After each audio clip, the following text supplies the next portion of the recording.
Well, hey, real estate fans, welcome back to the podcast. I'm Alice Lema, broker at John L. Scott Real Estate in beautiful Southern Oregon.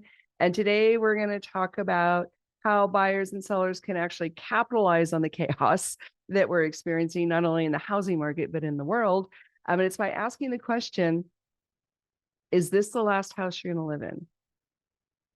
So ponder that, because that question right there, whether you're selling or buying, brings it down to a long-term reality for you. And a lot of people don't ask that question. So the reason we're bringing this up right now is because the interest rates right now are at 7.66%.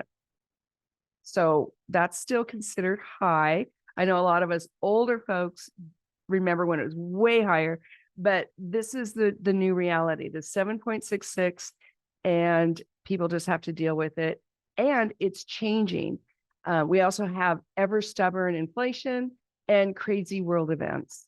So that leaves both buyers and sellers just reeling from all the chaos. But with chaos comes opportunity, but it's bumpy and it's messy. And buying and selling houses, even the best of circumstances, is stressful. But now we have all these other outside elements creating more stress and trauma and drama. But I want you to take heart, because there really is opportunity if you can stomach it. But we want to rely on our facts and our data to make our good decisions. So here I want to give you some data points. Inventory is up over this time last year, but it's still not enough to address our buyers' needs. Last fall, Zillow did a survey and discovered that 23% of homeowners in the United States were planning on selling their home, or at least listing it. They were considering it in the next 3 years. 23% of homeowners in America. So we would be about halfway through that. So about 2.5 years, 23%. I think that's a lot. That's almost a quarter. So where does that play in the rest of what's going on in the housing market? So for buyers, here's your opportunity. You've got more choices for homes right now because inventory is up. But because there's still not enough to meet the demand, the prices are not going to go down very much, if at all. We're kind of bottoming out, at least in Southern Oregon, but you do have more choices. And because the interest rates are high, you'll have a little less competition from other buyers. So you'll get longer to think about it than we used to. And you also will perhaps have some more negotiating opportunity with the sellers. Now, the ongoing low inventory does create kind of a bottom for prices. So I encourage you not to over negotiate. In some neighborhoods, the prices have already started to creep up a little bit. So be super careful, buyers, when you're writing your offers and when you're out shopping and you're thinking about it. It doesn't hurt to write a low offer, especially if it's been on the market for a while, or it came back on market. But I just want to give you a caution because the market's not as bad as some people think it is. If you plan on moving in the next 3 to 10 years, consider buyers getting a home that meets like 75 to 85% of the boxes. Because the idea is that the prices are a little bit lower right now. And when the interest rates go down, the prices could go up. It'll take a little time, but that's the teeter-totter. So getting a house now in this higher inventory rate is super smart. You won't have as many buyers to compete with. You just got to rein in your criteria a little bit. And I think that is going to be a good strategy. And then you could just settle into your new home and wait for the market to change, because it always does, right? Ask any older person. It's like, we've gone through this so many times, the ebb and flow, the different cycles. But there is a real advantage if you've got the stomach to get through all this chaos and all the weirdness, get a home. Plus you get to live in a home. If you're renting, then that's going to be really amazing. If you're going to a different home, it's going to be nice because at some point the interest rates could go down and then you could refinance and then you got the best of both, a low price and a lower interest rate. But you also got a home and you got to grab all that equity. And in Southern Oregon, we do have a reasonable amount of equity because remember, everybody wants to live here. We're a lifestyle destination.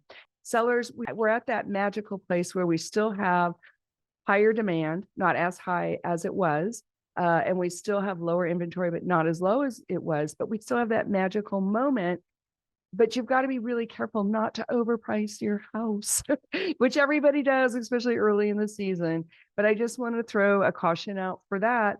You have an opportunity to kind of dial in a buyer that has really worked hard to get through this market. They're super well qualified. We don't have people out there that are not qualified right now because the standards are high, the interest rates are high. You have to be a stronger buyer to get through this. And you yourself as a seller could get this asset sold and you can get on with the rest of your life, whatever that looks like. And the other thing that happens when you overprice, the buyers hesitate more because they'll go see your house, but they're going to stand back and wait and see if you drop the price. They might want to write an offer, but they're nervous that the interest rates might go down. You know, people still think the rates are going to go down. I watch it every week. I wish the Federal Reserve Bank would stop talking about it. But you got to know that these different gyrations of the market are causing the buyers to hesitate. And if you're overpricing your house, you're just adding to it. But I know everybody does it. I've been a seller too. I know I did it. And then I changed it because I knew I was wrong. But some of us just have to try it. So I totally get it. The other thing is if you're not getting enough showings or offers to get you moved on to the next step, sellers, then really take the feedback from the showings you have had or the open houses you have had. Take the feedback seriously. And it's not always about price. Sometimes there's some little thing you can do to the house or the yard that would be less expensive than doing a price change, or at least do that first. Okay, so think about that, sellers. Don't discount what people are saying. And I don't know why sellers do that. A lot of agents take a lot of time and trouble to get feedback. And sometimes we have to chase down those other agents to get them to tell us something. And we do. And then we report it back to you. So please listen. You don't have to take it to heart immediately, but if you start getting 2, 3, 6 of the same ballpark comments, then be a little reflective and do something to the house or to the yard to bring it up. And then, you know, price does cure a lot of ills, as they say. You can always change the price later. But here we are almost the end of April. So, you know, our spring selling season is usually pretty robust. So keep that in mind. It does kind of go down a little bit in the end of the summer if you're in Southern Oregon. And then number 3, if you're selling to downsize, keep in mind you could have a lot of equity or a big down payment so that your new mortgage, even at a higher interest rate, might not be that bad. And also you could consider a bridge loan or an equity line of credit and then just, you know, leapfrog into buying the house you want first, moving into that and then selling. It's a little backwards, but this kind of market with everything weird and chaotic, why not do something backwards? It could end up working great for you. So those are my 6 ideas for buyers and sellers to take advantage of the chaos right now. But does take some fortitude to get through things right now, but we are buying homes and selling homes and making people happy with their new life. So I want to be your agent. I work hard. I'm great with listings, great with buyers, great with rural property. And if you just, you know, want an investment or you want a little starter home, great with that too. Okay. Also do mobile homes. We have a lot of seniors downsizing into mobile homes. I'll take care of that too.